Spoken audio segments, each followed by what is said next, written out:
بسم اللہ الرحمن الرحیم نحمدہ و نصلی علی رسولہ الکریم اما بعد۔ نماز کی سنتوں کو بیان کر چکا ہوں۔ نماز سے فارغ ہونے کے بعد کی جو سنتیں ہیں آج عرض کرنی ہے۔ جب ہم نماز پڑھ کے فارغ ہو جاتے ہیں سلام پھیر کر کے، تو سب سے پہلے سنت عمل یہ ہے کہ اونچی آواز سے ایک دفعہ اللہ اکبر کہیں اور 3 دفعہ استغفار کہیں۔ اونچی آواز کا مطلب یہ ہے کہ اتنی آواز ہو جو اپنے کو آئے یا اپنے کے برابر والے کو۔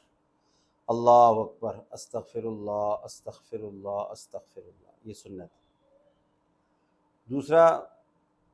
فجر کی نماز اور عصر کی نماز جو فرض پڑھتے ہیں، چونکہ فجر کے فرضوں کے بعد کوئی سنت نماز نہیں ہے، اسی طرح عصر کی فرض نماز کے بعد کوئی سنت نماز نہیں ہے، تو اس لیے فجر اور عصر کے بعد تھوڑی دیر بیٹھ کر کے تسبیحات کرنا یہ بھی مسنون ہے۔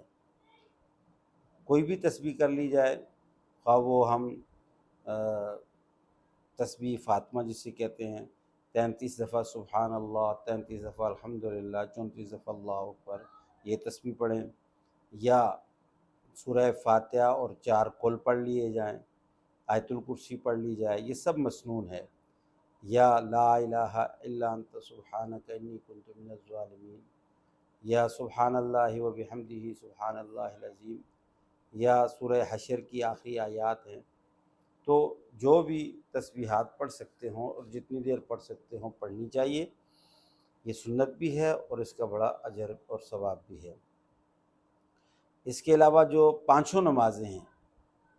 فجر، ظہر، عصر، مغرب اور عشاء کی، جب ہم مکمل نماز پڑھ لیتے ہیں تو نماز پڑھنے کے بعد جب فارغ ہو جاتے ہیں تو کچھ دیر وہیں بیٹھے بیٹھے تسبیحات پڑھنی چاہیے جو ابھی میں نے بتائیں۔ 5 نمازوں کے بعد یعنی سنت اور نفل پڑھ کے جو فارغ ہوتے ہیں تو بیٹھ کر کے کچھ دیر کے لیے تسبیح پڑھنا اور اذکار میں بیٹھنا، یہ مسنون بھی ہے، سنت بھی ہے، اور حدیث پاک میں آتا ہے کہ اللہ رب العزت کے نورانی فرشتے مخلوق اس بندے کے لیے مغفرت اور رحمت کی دعائیں کرتے ہیں۔ جتنی دیر وہاں بیٹھے رہیں گے مصلی پر، جائے نماز پر، اتنی دیر فرشتے اس کے لیے مغفرت اور رحمت کی دعائیں کرتے رہتے ہیں۔ اور بعض علماء نے تو لکھا ہے کہ اگر یہ تسبیحات کچھ بھی نہ کرے، نماز سے فارغ ہو کر کے وہیں بیٹھا رہے، تو تب بھی رحمت کے فرشتے اس کے لیے مغفرت اور رحمت کی دعا کرتے رہتے ہیں۔ تو مطلب یہ ہے کہ نماز سے فارغ ہو کر کے فوراً اٹھ کر کے نہیں جانا چاہیے، بلکہ کچھ دیر وہیں پہ بیٹھے رہنا چاہیے تاکہ فرشتوں کی دعائیں ہمارے ساتھ ہو جائیں۔ اسی طرح سے فجر کی نماز کے بارے میں سنت یہ ہے کہ فجر کی نماز پڑھنے کے بعد اشراق تک وہاں بیٹھا رہے بندہ اور تسبیحات وغیرہ کرے، اگر کوئی اور مشغولیات نہ ہوں، ضروری مشغولیات۔ اگر مصروفیات ضروریہ نہ ہوں تو سنت عمل ہے اور اس کی بڑی برکت ہے، اور اللہ رب العزت سارے دن کے کاموں کی کفالت کرتے ہیں، روزی میں برکت عطا کرتے ہیں اشراق کے وقت تک۔ اور اشراق کا وقت ہوتا ہے فجر کی نماز کا وقت جب ختم ہوتا ہے تو اس کے بعد تقریباً 12 سے 15 منٹ کے بعد، یعنی طلوع آفتاب کے تقریباً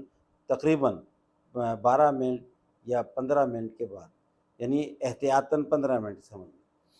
تو اس کے بعد پھر اشراق کا وقت شروع ہو جاتا ہے۔ یعنی طلوع آفتاب کے وقت سے لے کر کے 15 منٹ تک جو وقت ہوتا ہے یہ مکروہ وقت ہوتا ہے۔ یہ طلوع کا وقت، غروب کا وقت اور زوال کا وقت، یہ 3 مکروہ وقت ہیں جس میں کسی قسم کی کوئی بھی سجدے والی نماز نہیں پڑھ سکتے، منع کیا گیا ہے۔ تو اس لیے جو ہے وہ اس وقت میں یعنی مکروہ وقت میں نماز نہیں پڑھیں گے، لیکن اشراق کا جب وقت ہوگا تو پھر اشراق کی نماز پڑھنا یہ بھی مسنون ہے، اور اشراق تک اسی جگہ بیٹھے رہنا یہ بھی سنت ہے۔ اور نماز کے بعد فارغ ہو کر کے آیت الکرسی کا پڑھنا بھی مسنون ہے۔ اور اسی طرح سے آیت الکرسی کے ساتھ قل اللہم مالک الملک و شہد اللہ انہ لا الہ الا، اور سورہ حشر کی آخری آیات قل اللہم مالک الملک تؤتی الملک من تشاء۔ جس قدر یہ آیتیں یاد ہوں، یہ آیات بیٹھ کر کے پڑھنا اور 4 قل پڑھنا، سورہ فاتحہ کا پڑھنا، یہ اذکار مسنونہ کہلاتے ہیں اور ان کی بڑی برکت ہے، اور اللہ رب العزت کی طرف سے جو فرشتوں کی دعائیں مغفرت کی اور رحمت کی دعائیں ہیں وہ ہمارے حق میں ہو جاتی ہیں۔ اللہ تبارک و تعالی ہمیں سنتوں پر عمل پیرا ہونے کی توفیق عطا فرمائے۔